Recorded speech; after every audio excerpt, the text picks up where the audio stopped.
What Blair argued was that faced by the new threat of a global terror network, the politician's role was now to look into the future and imagine the worst that might happen, and then act ahead of time to prevent it. In doing this, Blair was embracing an idea that had actually been developed by the Green movement. It was called the precautionary principle. Back in the 1980s, thinkers within the ecology movement believed the world was being threatened by global warming. But at the time, there was little scientific evidence to prove this. So they put forward the radical idea that governments had a higher duty. They couldn't wait for the evidence because by then it would be too late. They had to act imaginatively, on intuition, in order to save the world from a looming catastrophe.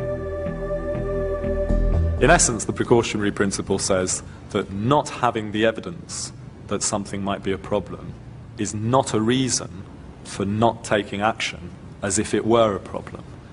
That's a very famous triple negative phrase that effectively says that action without evidence is justified. It requires imagining what the worst might be and applying that imagination upon the worst evidence that currently exists. Would Al-Qaeda buy weapons of mass destruction if it could? Certainly. Does it have the financial resources? Probably.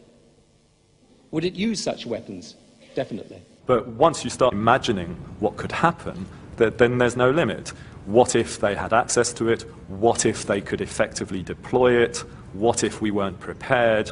What it is a shift from the scientific what is evidence-based decision-making to this speculative, imaginary, what if-based worst-case scenario.